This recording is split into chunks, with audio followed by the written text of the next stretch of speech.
Hi everyone, আসসালামু আলাইকুম। SB কিচেনে সবাইকে স্বাগত। আজকে আমি খুবই মজাদার পেঁপের সেমাইয়ের রেসিপি নিয়ে হাজির হলাম। এই রেসিপিটি আপনারা যে কোনো অনুষ্ঠানে বা বিকালের নাস্তায় খুব সহজে তৈরি করে নিতে পারবেন। এটা আমাদের চট্টগ্রামে কম বেশি প্রত্যেকটা ঘরে এই পেঁপের সেমাই রান্না করা হয়। তার জন্য আমি প্রথমে নিয়ে নিয়েছি এখানে একটা কাঁচা পেঁপে। পেঁপেটা ধুয়ে আমি পরিষ্কার করে এরকম মাছ থেকে ফালি করে পরিষ্কার করে নিয়ে নিয়েছি। এবার আমি পেঁপেগুলো একটা নারকেল কোরানি দিয়ে সবগুলো ভালোভাবে কুড়িয়ে নিচ্ছি। অনেকে কিন্তু গ্রেটার দিয়েও করে, যার যেরকম সুবিধা হয় সেরকম করে নেবেন। আমার এখানে পেঁপেটা ভালোভাবে কুড়িয়ে নিয়েছি। দেখেন, এরকমই কিন্তু নারকেল কোরানি দিয়ে করলে এরকম কিন্তু একটু জর্জরা হবে।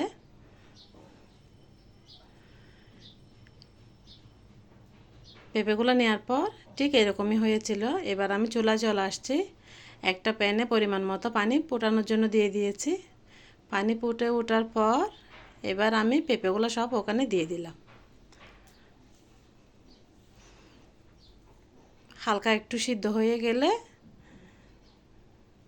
কিছুক্ষণ পর আমি পেঁপেগুলো নামিয়ে ফেলব। 2-3 মিনিট সিদ্ধ হয়ে গেছে। এই পর্যায়ে আমি আরেকটু নেড়ে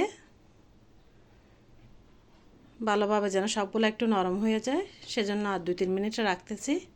রাখার পর এবার আমি পেঁপেগুলো এই পর্যায়ে আমি পেঁপেগুলো একটা জাজরির মধ্যে ঢেলে নিচ্ছি।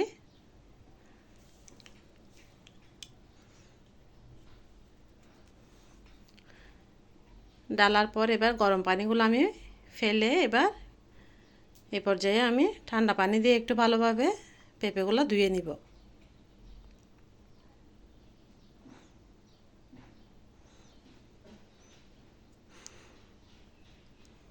পেঁপেগুলো ধোয়ার পর আমি ভালোভাবে পানি ঝরিয়ে নিয়েছি। এবার চুলায় একটা প্যান বসিয়ে আমি এখানে আধা চামচ ঘি দিয়ে দিচ্ছি।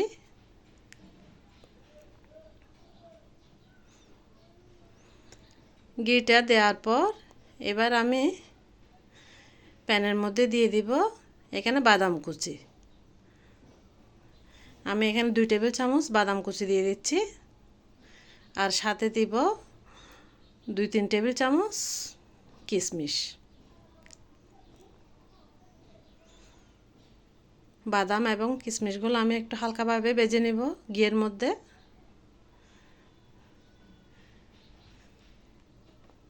হালকা একটু নেড়ে চেড়ে এ পর্যায়ে আমি বাদামগুলো উঠিয়ে নিব। একই প্যানের মধ্যে আমি এবার পেঁপেগুলো একটু হালকা ভেজে নিব।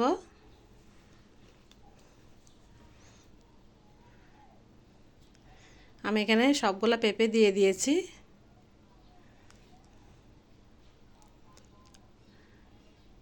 পেঁপের সেমাইটা যেন একটু জর্জরা হয় সেজন্য একটু ভাজতে হয় হালকা করে।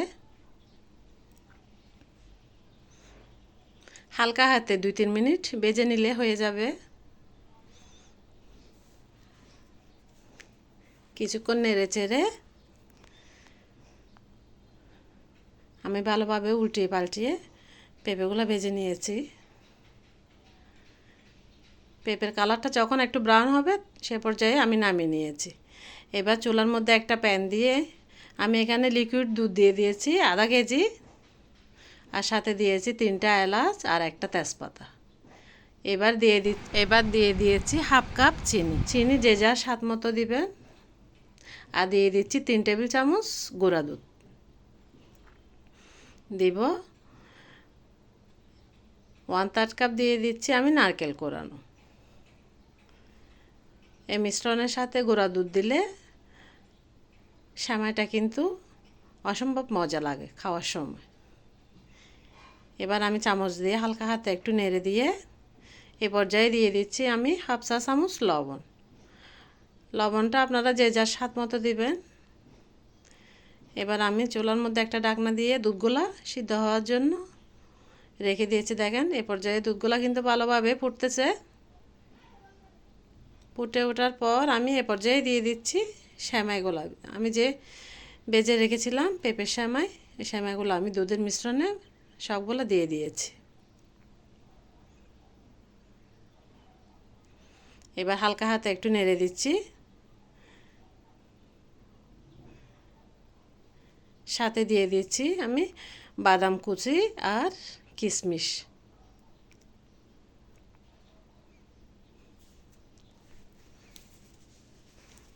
এগুলো দেওয়ার পর আমি আরেকটু নেড়ে চেড়ে 3-4 মিনিট রান্না করলে পেঁপের সেমাই একদম পরিবেশনের জন্য তৈরি হয়ে যাবে।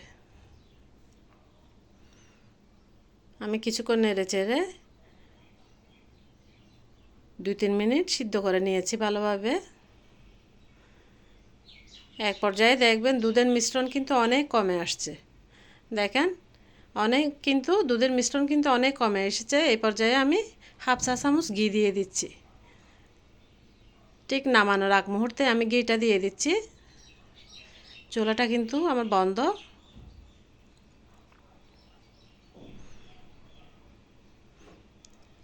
পেঁপে সেমাইয়ের মধ্যে ঘি দিলে ঘিয়ের স্মেলটা কিন্তু অনেক ভালো লাগে, খেতেও কিন্তু অনেক স্বাদ। দেখেন আমি এ পর্যায়ে আপনাদেরকে পরিবেশন করে দেখাচ্ছি। দেখতে কিন্তু অনেক লোভনীয় এবং সুস্বাদু হয়েছে। আমার রেসিপিটি যদি কারো একটু ভালো লেগে থাকে প্লিজ আমার চ্যানেলে একটা লাইক, কমেন্ট এবং সাবস্ক্রাইব করে দেবেন। ধন্যবাদ সবাইকে। আসসালামু আলাইকুম।